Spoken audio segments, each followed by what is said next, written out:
कहानी की शुरुआत होती है सन 1968 में, जहां दो मशहूर एपिडेमियोलॉजिस्ट यानी महामारी पर शोध करने वाले वैज्ञानिक एक टॉक शो में सम्मिलित हुए थे। उनमें से एक वैज्ञानिक बता रहे थे कि पुराने समय से ही बैक्टीरिया और वायरस इंसानों में महामारियां फैलाते आए हैं और इन महामारियों से हर बार लाखों लोग मारे भी गए हैं।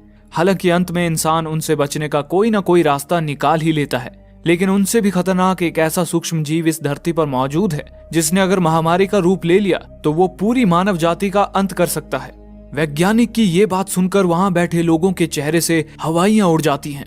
शो का होस्ट वैज्ञानिक से पूछता है कि आखिर बैक्टीरिया और वायरस से भी खतरनाक क्या हो सकता है, जिस पर वैज्ञानिक कहते हैं कि वायरस और बैक्टीरिया से भी खतरनाक जीव है फंगस। ये सुनकर वहां बैठे सभी लोग हंसने लगते हैं। सबको लगता है कि वैज्ञानिक मजाक कर रहे हैं। होस्ट पूछता है कि आखिर फंगस जैसी मामूली सूक्ष्म जीव वायरस और बैक्टीरिया से भी खतरनाक कैसे हो सकते हैं। इस पर वैज्ञानिक कहते हैं कि आपने LSD नामक ड्रग्स के बारे में तो सुना ही होगा, जो दुनिया की सबसे नशीली ड्रग्स में से एक है। यह हमें एर्गट नामक फंगस से मिलती है। वैसे ही साइलोसिबिन नाम की एक और बेहद नशीली ड्रग भी हमें फंगस से ही मिलती है। ये ड्रग्स सीधा हमारे दिमाग पर असर करते हैं। अब सोचिए कि वायरस और बैक्टीरिया तो हमें सिर्फ बीमार कर सकते हैं, लेकिन फंगस हमारे दिमाग पर असर कर उसमें बदलाव ला सकती है। इसके बाद वो वैज्ञानिक फंगस की एक खतरनाक प्रजाति से लोगों को अवगत कराते हैं। वो कहते हैं कि कॉर्डाइसेप्स नाम का एक ऐसा फंगस इस दुनिया में मौजूद है जो छोटे इंसेक्ट्स जैसे चींटी के शरीर में घुसकर उसके दिमाग में पहुंच जाता है। धीरे धीरे वो चींटी के दिमाग को अपने कब्जे में ले लेता है और चींटी को अपने हिसाब से किसी कठपुतली की तरह चलाने लगता है। अब क्योंकि कॉर्डाइसेप्स को जिंदा रहने के लिए खाने की जरूरत पड़ती है, इसीलिए वो धीरे धीरे चींटी के शरीर से पोषण लेकर जीवित रहता है। वो चींटी को तब तक मरने नहीं देता जब तक कि वो अपना पूर्ण विकास न कर ले। अंत में वो कॉर्डाइसेप्स अपना पूर्ण विकास कर चींटी के मृत शरीर से बाहर निकलता है। उस वक्त कॉर्डाइसेप्स के शरीर से कई और सूक्ष्म कॉर्डाइसेप्स बाहर निकलकर हवा में विलीन हो जाते हैं और उनके संपर्क में आने वाली दूसरी चींटियों को अपना शिकार बनाते हैं। और ये सिलसिला ऐसे ही चलता रहता है। कई बार तो इन कॉर्डाइसेप्स से इन्फेक्टेड होकर चींटियों के झुंड समाप्त हो जाते हैं। सबसे डरावनी बात तो ये है कि ये कोई फिल्म के लिए बनाई गई कहानी नहीं है, बल्कि कॉर्डाइसेप्स नाम का ये फंगस सच में हमारी दुनिया में एग्जिस्ट करता है। वैज्ञानिक की ये बात सुनकर वहां बैठे दूसरे वैज्ञानिक कहते हैं कि ये बात तो सच है कि कॉर्डाइसेप्स छोटे जीवों के दिमाग को कंट्रोल कर सकते हैं, लेकिन वो इंसानी शरीर में जीवित नहीं रह सकते, क्योंकि इंसानी शरीर के अंदर का टेम्परेचर 94 डिग्री फ़ारेनहाइट तक का होता है और कोई भी फंगस इतने ज्यादा टेम्परेचर में जिंदा नहीं रह सकता। इस पर पहले वैज्ञानिक कहते हैं कि क्या हो अगर ग्लोबल वार्मिंग की वजह से धरती और गर्म हो जाए और कॉर्डाइसेप्स जैसे फंगस विकसित होकर ज्यादा गर्मी सहन करने लायक बन जाए। अगर ऐसा हुआ तो कॉर्डाइसेप्स को इंसानी शरीर की गर्मी भी रोक नहीं पाएगी और वे इंसानों के शरीर में घुसकर उनके दिमाग पर काबू पा लेंगे। उसके बाद उनका सिर्फ एक ही मकसद होगा और वो एक के बाद एक बाकी लोगों को इन्फेक्ट करते जाएंगे ताकि अपनी प्रजाति को धरती के हर हिस्से में फैला सके। और वो तब तक नहीं रुकेंगे जब तक कि वो आखिरी बचे इंसान को भी इन्फेक्टेड न कर दें। अगर ऐसा हुआ तो इस इन्फेक्शन के फैलने की तेज गति और फंगल इन्फेक्शन पर पर्याप्त रिसर्च उपलब्ध न होने के कारण इसका ना तो कोई इलाज होगा और ना ही इसे कोई रोक पाएगा। डॉक्टर की ये बात वहां बैठे सारे लोगों के रोंगटे खड़े कर देती है और इसी के साथ शो खत्म हो जाता है। इसके 35 साल बाद कहानी साल 2003 में आती है। सितंबर की एक सुबह अलार्म की आवाज से सारा की नींद खुलती है। फिर वो अपने पिता के उठने से पहले ही उनके लिए ब्रेकफास्ट तैयार करने लगती है। दरअसल आज उसके पिता का जन्मदिन था। सारा की माँ नहीं थी। वो अपने पिता जोल और अंकल टॉमी के साथ रहती थी। तभी उसके पिता जोल भी उठकर बाहर आते हैं। फिर दोनों बाप बेटी मजे से ब्रेकफास्ट का आस्वाद लेने लगते हैं। थोड़ी देर बाद सारा के अंकल टॉमी भी वहां आते हैं। जोल और टॉमी रिटायर्ड सैनिक थे और अब वे दोनों मिलकर कारपेंट्री का काम किया करते थे। टॉमी उसे बताता है कि आज कंस्ट्रक्शन साइट पर उनके वर्कर्स नहीं आ रहे हैं, जिस कारण उन्हें आज डबल शिफ्ट करके वो काम खत्म करना पड़ेगा। ये बात सुनकर सारा मायूस हो जाती है। वो चाहती थी कि उसके पिता उसके जन्मदिन पर उसके साथ हों। हालांकि जोल उससे वादा करता है कि वो काम से जल्दी ही घर आ जाएगा और फिर वे साथ में जन्मदिन मनाएंगे। इसी बीच रेडियो पर एक खबर आती है कि इंडोनेशिया की राजधानी जकार्ता में किसी कारण बमबारी की जा रही है, जिस कारण US गवर्नमेंट ने अपने नागरिकों को भी सतर्क रहने की नसीहत दी है। हालांकि जोल और टॉमी इसे रोजमर्रा की युद्ध घटना समझकर इस खबर को इग्नोर करते हुए काम पर जाने के लिए तैयार होते हैं। सारा भी स्कूल जाने के लिए तैयार होती है। जाने से पहले सारा जोल की पुरानी बंद घड़ी साथ ले लेती है और साथ ही उसके ड्रॉर से कुछ रुपए भी निकाल लेती है। स्कूल खत्म होने के बाद सारा जोल की बंद घड़ी ठीक कराने घड़ी के दुकान में जाती है। उसी वक्त उसे सड़कों पर पुलिस और फायर ब्रिगेड की गाड़ियां कहीं जाती हुई दिखाई देती हैं। तभी उस वॉच मैकेनिक की पत्नी भागती हुई कमरे से बाहर आती है और अपने पति को जल्दी से दुकान बंद करने के लिए कहती है। ये देखकर सारा को अजीब तो लगता है, पर उसकी घड़ी ठीक हो चुकी थी, इसलिए वो बगैर सवाल किए दुकान से बाहर चली जाती है। जोल को घर आने में आज रात होने वाली थी, इसलिए सारा अपना वक्त बिताने के लिए अपने पड़ोसी के घर चली जाती है। पड़ोसी के घर में पड़ोसी के अलावा उसकी बीवी, एक अपाहिज माँ और एक पालतू कुत्ता था। सारा वहीं पर अपना होमवर्क खत्म करती है और वक्त बिताने के लिए वहां रखी मूवीज की सीडीज देखने लगती है। तभी उसके पीछे बैठी पड़ोसी की अपाहिज माँ, जो पहले खाना खाने के लिए अपना मुंह तक नहीं खोल सकती थी, वो अचानक मुंह फाड़कर अजीब सी हरकतें करने लगती है। हालांकि सारा का उस पर ध्यान नहीं होता। वो पड़ोसी की बीवी से एक मूवी की कैसेट उधार लेती है और अपने घर जाने के लिए निकल पड़ती है। घर जाते हुए उसे आसमान में ढेर सारे मिलिट्री जेट्स उड़ते हुए दिखाई देते हैं, जिन्हें देखकर सारा के मन में डर की एक लहर सी दौड़ जाती है। वो जल्दी से अपने घर में जाती है और न्यूज देखने लगती है। हालांकि न्यूज में कोई बड़ी खबर ना देखकर उसके मन को तसल्ली मिल जाती है। काम की वजह से जोल को आने में काफी रात हो गई थी, जिस वजह से सारा नाराज हो जाती है। हालांकि जोल उसे किसी तरह से मना लेता है। फिर सारा अपने पिता को उनकी पुरानी घड़ी गिफ्ट करती है, जो उसने उन्हीं के पैसों से ठीक करवाई थी। सारा जानती थी कि जोल कभी भी खुद की जरूरतों का ध्यान नहीं रखता, इसलिए उसने जोल को बिना बताए घड़ी ठीक की थी। अपनी बेटी का अपने प्रति प्रेम देखकर जोल भावुक हो जाता है। इसके बाद सारा जोल को उसकी पसंदीदा मूवी कैसेट दिखाती है, जो वो अपने पड़ोसी के घर से लेकर आई थी, और फिर दोनों उस मूवी का मजा लेने लगते हैं। मूवी देखते देखते सारा सोफे पर ही सो गई थी। तभी जोल को उसके भाई टॉमी का फोन आता है। टॉमी कहता है कि बार में एक बदमाश से उसकी झड़प हो गई थी, जिस कारण पुलिस ने उसे अरेस्ट कर लिया है। वो खुद को छुड़ाने के लिए जोल को पुलिस स्टेशन बुलाता है।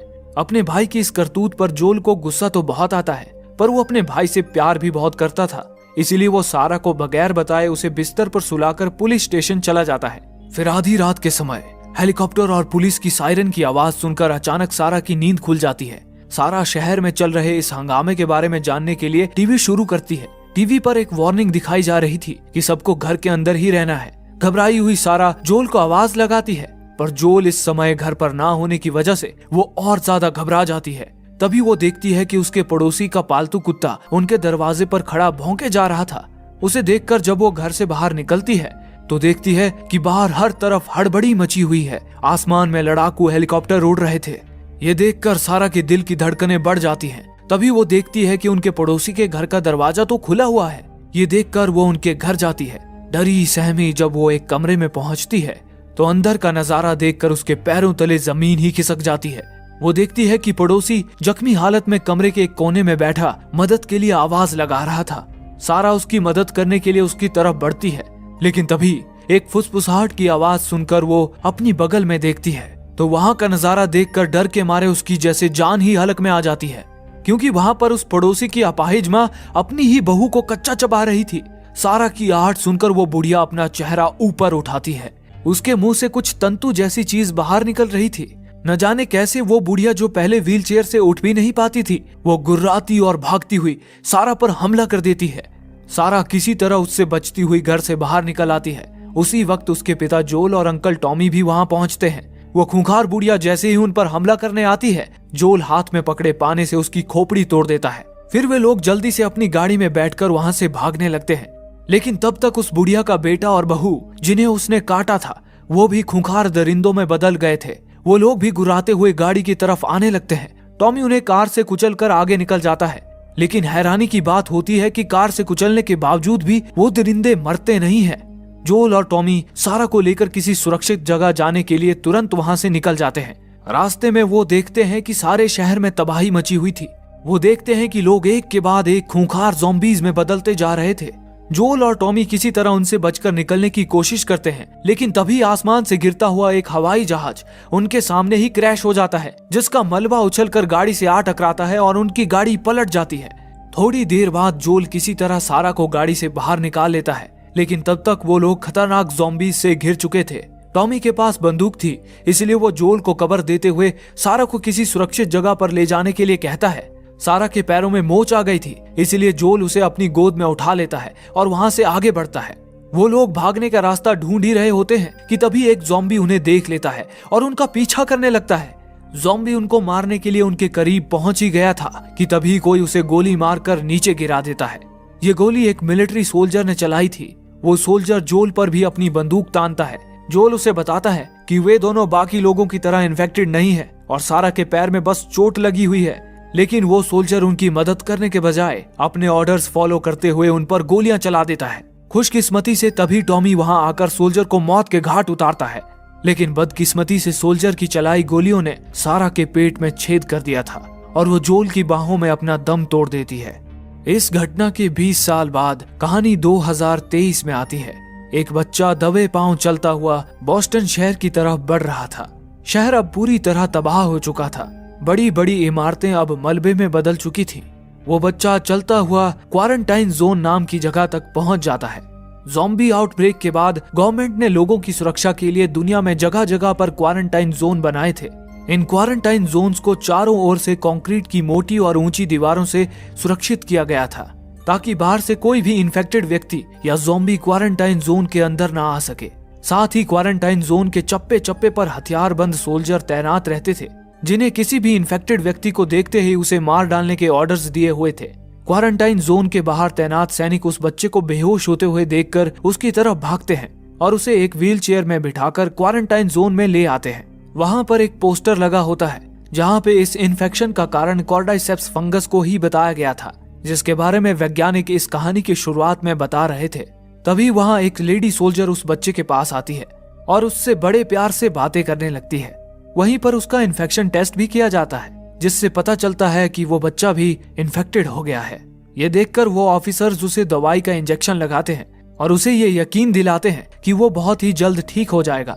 वहीं क्वारंटाइन जोन के दूसरे हिस्से में गाड़ियां भर भर के इन्फेक्टेड लोगों की डेड बॉडीज लाई जा रही थी और कुछ वर्कर्स उन डेड बॉडीज को जलाने का काम कर रहे थे। उनमें से एक महिला वर्कर एक डेड बॉडी को देखकर ठिठक जाती है। वो एक छोटे बच्चे की डेड बॉडी थी।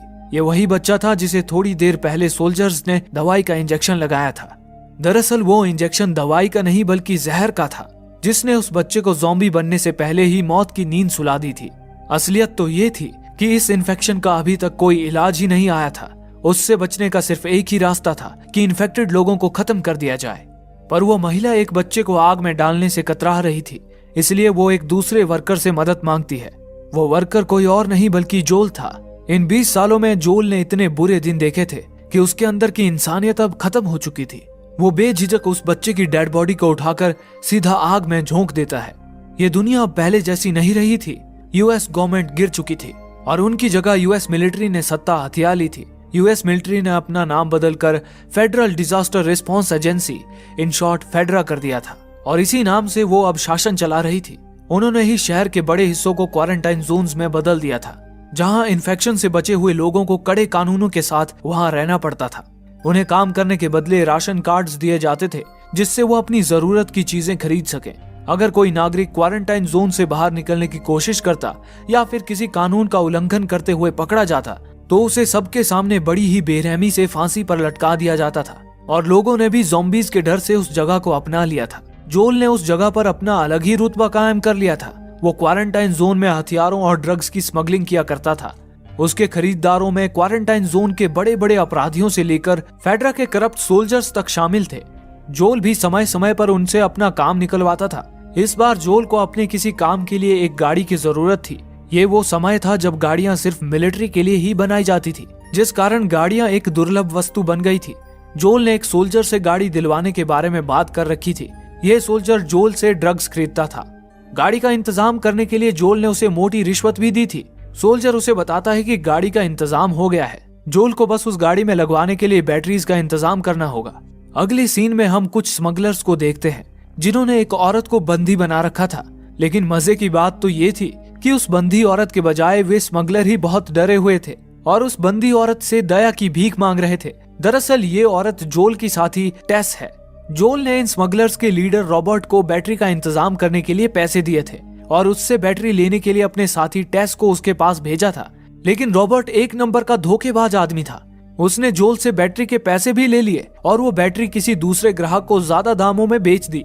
टेस जब रॉबर्ट के पास बैटरी लेने पहुंची तो रॉबर्ट के लड़कों ने बिना रॉबर्ट को बताए टेस को बुरी तरह से पीटा और उसे बंदी बना लिया। रॉबर्ट को जब ये बात पता चली कि उसके लड़कों ने टेस को बंदी बना लिया है तो उसके पैरों तले जमीन ही खिसक गई। एक तो पहले ही उसने जोल का पैसा डुबा दिया था, ऊपर से उसके लड़कों ने टेस की ये हालत कर दी।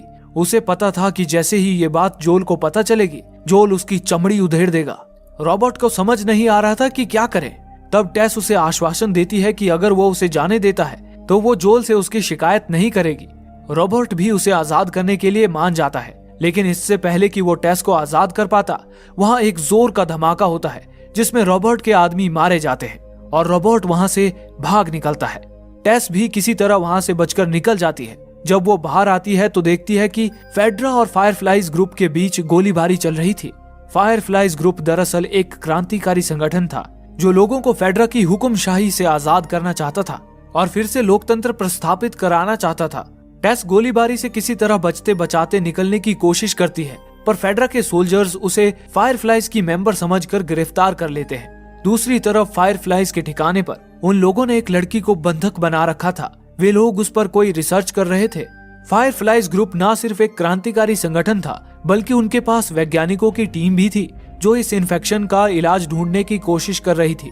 तभी फायरफ्लाइज की एक वैज्ञानिक कमरे के अंदर आती है और उस लड़की से कुछ रूटीन सवाल पूछती है, जैसे कि 1 से लेकर 10 तक नंबर्स पूछना या उस लड़की का नाम पूछना। रोज की तरह वो लड़की उन्हें अपना नाम वेरोनिका बताती है। वेरोनिका रोज के इस घिसे पीटे रूटीन की वजह से परेशान हो गई थी। वे उन्हें धमकी देती है कि वे लोग उसे छोड़ दें, नहीं तो फेड्रा के लोग उसे ढूंढते हुए कभी भी यहाँ पहुंच जाएंगे। हालांकि उन लोगों पर वेरोनिका की धमकी का कोई असर नहीं होता। उधर जोल अपने भाई टॉमी की खबर लेने रेडियो स्टेशन आया था। दुनिया में अब टेलीफोन, मोबाइल फोन के टावर्स मौजूद नहीं थे। लोगों को दूर रहने वाले उनके दोस्त रिश्तेदारों को अब रेडियो से मैसेज भेजना पड़ता था। रेडियो ऑपरेटर थोड़े से पैसे लेकर ये काम कर देता था। रेडियो ऑपरेटर जोल को बताता है कि टॉमी पहले तो 1-2 दिन में ही जोल के मैसेजेस का जवाब भेज देता था, पर इस बार 3-4 हफ्तों से उसका कोई अता पता नहीं है। जोल ऑपरेटर से वो लोकेशन का पता करता है जहां से टॉमी ने आखिरी बार मैसेज भेजा था, ताकि वो खुद वहां जाकर टॉमी का पता लगा सके। जोल गाड़ी का इंतजाम भी इसीलिए कर रहा था। फिर वो घर जाकर अपने हथियार निकालता है और वहां से जाने की प्लानिंग करने लगता है। उसी रात टेस जेल से छूटकर जोल के पास आती है और जोल को रॉबर्ट की धोखाधड़ी के बारे में सब बता देती है कि कैसे रॉबर्ट ने उनके पैसे लेकर बैटरी दूसरे ग्राहक को बेच दी है, जिसे सुनकर जोल गुस्से से आग बबूला हो जाता है। जोल रॉबर्ट की इस हरकत के बाद उसे जिंदा नहीं छोड़ने वाला था, लेकिन टेस उसे समझाती है कि ये वक्त लड़ाई का नहीं है। उन्हें पहले ये पता लगाना होगा कि रॉबर्ट उस बैटरी को किसे बेचने वाला है, ताकि वो लोग चुपके से उस बैटरी को चुरा सके। दूसरी तरफ फायरफ्लाइज के ठिकाने पर फायरफ्लाइज की लीडर मैरिलिन अपनी साथी को अपनी एक गुप्त योजना के बारे में बता रही थी। वो बताती है कि उसने उस बच्ची वेरोनिका को इसलिए बंदी बनाया है क्योंकि वो फायरफ्लाइज का मिशन पूरा करने में उनकी मदद कर सकती है, लेकिन इसके लिए उन्हें वेरोनिका को बोस्टन शहर से निकालकर पश्चिम की तरफ उनके दूसरे फायरफ्लाइज ग्रुप तक ले जाना होगा। ये कहकर मैरिलिन वेरोनिका के पास चली जाती है। उधर टेस अपने एक खबरी को पैसे देकर उस जगह का पता लगा लेती है जहां रॉबर्ट अपने नए ग्राहक को बैटरी बेचने वाला था। फिर टेस और जोल चुपके से उन लोगों के अड्डे में घुसकर बैटरी चुराने का प्लान बनाते हैं। उसी वक्त फायरफ्लाइज के ठिकाने पर वेरोनिका जंजीरों से आजाद होने की कोशिश कर रही थी। तभी मैरिलिन वहां आ जाती है और उसे आजाद करके उसे उसका बैग भी थमा देती है। यहाँ तक कि मैरिलिन उसे उसके असली नाम यानी कि एली कहकर पुकारती है। मैरिलिन जानती थी कि उस बच्ची ने उन्हें अपना नाम गलत बताया था। उसका असली नाम एली है। मैरिलिन एली को इसलिए जानती थी क्योंकि बचपन में उसी ने उसे फेड्रा के मिलिट्री स्कूल में भर्ती करवाया था ताकि एली बाहर के खतरों से सुरक्षित रह सके, लेकिन इसके आगे वो एली को कुछ नहीं बताती। इसके बाद मैरिलिन एली को शहर से दूर ले जाने की तैयारी करने लगती है। इधर जोल और टेस भी मेट्रो टनल के रास्ते उस जगह पर पहुंच जाते हैं जहां पर बैटरी की डील होनी थी। जब वो पीछे के दरवाजे से बिल्डिंग के अंदर पहुंचते हैं तो अंदर का नजारा देखकर दंग रह जाते हैं, क्योंकि अंदर किसी ने बैटरी के डीलर रॉबर्ट और उसके सारे साथियों को मौत के घाट उतार दिया था। तभी उन्हें पता चलता है कि रॉबर्ट उन लोगों को एक खराब बैटरी बेचने की कोशिश कर रहा था, इसीलिए वो मारा गया। लेकिन उसे जिन लोगों ने मारा था वो अभी भी वहां मौजूद थे। जोल और टेस दबे पांव उनकी तरफ बढ़ने लगते हैं। तभी अचानक एक दरवाजे से निकलकर एली चाकू से जोल पर वार करती है, पर जोल तुरंत वहां से हट जाता है और एली की चाकू छीनकर उस पर अपनी बंदूक तान देता है। उसी वक्त जोल को पता चलता है कि रॉबर्ट जिसे बैटरी बेचने वाला था वो कोई और नहीं बल्कि फायरफ्लाइज की लीडर मैरिलिन ही थी। जोल और मैरिलिन एक दूसरे को पहले से ही जानते थे, पता चलता है कि जोल का भाई टॉमी अब फायरफ्लाइज के साथ काम करता है और मैरिलिन ने ही उसे इस काम के लिए राजी किया था। जोल उसे बताता है कि उसे टॉमी को ढूंढने जाना है, जिसके लिए उसे एक ट्रक की जरूरत है।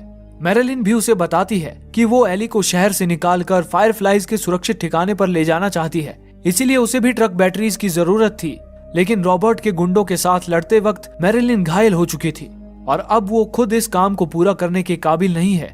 इसीलिए वो जोल से एक डील करती है कि अगर वो लोग एली को क्वारंटाइन जोन से सुरक्षित निकालकर स्टेट हाउस नाम की जगह पर ले जाएंगे, जहां फायरफ्लाइज के कुछ मेंबर्स एली को ले जाने आए हुए हैं, तो वहां पहुंचने के बाद फायरफ्लाइज की टीम उन्हें एक ट्रक बैटरी और उसके साथ बहुत सारे हथियार भी देंगे, जिसे लेकर वो टॉमी को ढूंढने जा सकता है। अब क्योंकि जोल और टेस के पास ट्रक बैटरीज हासिल करने का और कोई रास्ता नहीं बचा था, इसीलिए वो मैरिलिन की ये डील मंजूर कर लेते हैं। इसके बाद जोल और टेस एली को अपने साथ घर ले जाते हैं और उसे क्वारंटाइन जोन से बाहर कैसे निकालना है इस पर चर्चा करने लगते हैं। वे लोग फैसला करते हैं कि रात होने पर वे लोग एली को लेकर वहां से निकलेंगे। इसी बीच एली घर में रखे सामान को देखकर समझ जाती है कि जोल और टेस स्मगलर्स हैं। साथ ही उसे वहां एक गानों की किताब भी मिलती है और उस किताब में एक पर्ची जिसमें बिल और फ्रैंक के नाम का जिक्र था और थे कुछ कोड वर्ड्स, जैसे कि अगर बिल और फ्रैंक रेडियो के जरिए 60s के गाने का सिग्नल भेजते हैं, उसका मतलब था कि उनके पास स्मगल करने के लिए कोई नया माल नहीं है, और अगर वे 70s के किसी गाने का सिग्नल भेजते हैं तो उसका मतलब था कि उनके पास नया माल आ चुका है। लेकिन 80s के गानों के सामने सिर्फ एक रेड क्रॉस किया हुआ था। जब जोल कमरे के अंदर आता है तब एली उसे इसका मतलब पूछती है, पर जोल उसे कुछ नहीं बताता और एली के हाथ की किताब को टेबल पर रखकर खुद सोफे पर लेट जाता है। इसी तरह रात हो जाती है। जब जोल की नींद खुलती है तो एली उसे बताती है कि जब वो सो रहा था तो रेडियो पर 80s का एक गाना बजा था। ये सुनकर जोल कुछ परेशान सा हो जाता है, जिससे एली समझ जाती है कि 80s के गानों का मतलब किसी बड़ी मुसीबत से है। ये पता लगाने के लिए ही एली ने जोल से झूठ बोला था। तभी टेस भी वहाँ आ जाती है और कहती है कि उनके निकलने का टाइम आ गया है। वो लोग चुपके से एक सुरंग के जरिए क्वारंटाइन जोन के बाहर आ जाते हैं। वो लोग बचते बचाते वहाँ से निकलने ही वाले थे, तभी फेडरा का एक सोल्जर उन्हें देख लेता है। ये वही सोल्जर था जिसे जोल ड्रग्स बेचा करता था। जोल उससे विनती करता है कि वो उन्हें जाने दे और बदले में वो उसे आधे पैसे और आधे ड्रग्स भी देंगे, पर वो सोल्जर उनसे सारे पैसे और सारे ड्रग्स हड़पने के चक्कर में था। वो उनकी बात नहीं सुनता और उन्हें घुटनों के बल बिठाकर उनका इन्फेक्शन टेस्ट करने लगता है। वो पहले टेस और जोल का टेस्ट करता है। वो दोनों सेफ होते हैं, लेकिन जब वो एली का टेस्ट करने जाता है तब एली अपनी जेब से चाकू निकालकर उसके पैर में घुसेड़ देती है, जिसके बाद वो सोल्जर गुस्से में आ जाता है और उसे मारने के लिए उस पर बंदूक तान देता है। लेकिन जोल बीच में आकर उसे गोली चलाने से रोकता है। हालांकि जोल के बहुत समझाने पर भी वो सोल्जर नहीं मानता। उसी वक्त जोल को अपनी बेटी की याद आ जाती है कि कैसे एक सोल्जर ने उसकी बेटी पर गोली चलाकर उसे मार दिया था। ये सोचकर जोल अपना आपा खो देता है और उस ऑफिसर पर टूट पड़ता है। जोल उसे मार मार कर उसके चेहरे का नक्शा बिगाड़ देता है। एली जोल के इस रूप को देखकर भौचक्की रह जाती है। इसी बीच सोल्जर का इन्फेक्शन डिटेक्टर रेड सिग्नल देने लगता है, जिसका मतलब था कि एली भी इन्फेक्टेड थी। ये देखकर टेस घबरा जाती है और जोल से उसे मारने को कहती है। एली उन्हें समझाती है कि वो पिछले 3 हफ्ते पहले से ही इन्फेक्टेड है, पर उसके शरीर पर इन्फेक्शन का कोई असर नहीं हो रहा है। वैसे तो कॉर्डाइसेप्स फंगस 24 घंटों के अंदर ही इंसानों के दिमाग पर कंट्रोल करके उन्हें ज़ॉम्बी बना देता है, लेकिन उसे अभी तक कुछ नहीं हुआ था। ये जानकर भी टेस और जोल को तसल्ली तो नहीं होती, पर उस वक्त उन सब की भलाई इसी में थी कि वे लोग जल्दी से जल्दी क्वारंटाइन जोन से बाहर निकलकर किसी सुरक्षित जगह पर चले जाएं, क्योंकि फेडरा के लोग किसी भी वक्त वहां पहुंच सकते थे। इसीलिए वे लोग तुरंत वहां से भाग निकलते हैं। जोल वहां से जाते हुए उस सोल्जर की बंदूक भी अपने साथ ले जाता है। एपिसोड के अंत में जोल के घर पर सालों से शांत पड़े रेडियो में अचानक 80s का गाना बजने लगता है। ये बिल और फ्रैंक द्वारा भेजा हुआ रेडियो सिग्नल था, जिसका मतलब था कि कोई बड़ी मुसीबत आन पड़ी है। इसी के साथ लास्ट ऑफ अस सीरीज का ये एपिसोड यहीं समाप्त होता है। वो रेडियो किस मुसीबत के बारे में आगाह करने की कोशिश कर रहा है, एली के ऊपर कॉर्डाइसेप्स फंगस का असर क्यों नहीं हुआ, और क्वारंटाइन जोन के बाहर जोल कितने खतरों का सामना करने वाला है जो ज़ॉम्बीज़ से भी ज्यादा खतरनाक है। आगे चलकर ये सीरीज अपने साथ कई राज खोलने वाली है। जानने के लिए देखना ना भूलें इस सीरीज का अगला एपिसोड। धन्यवाद।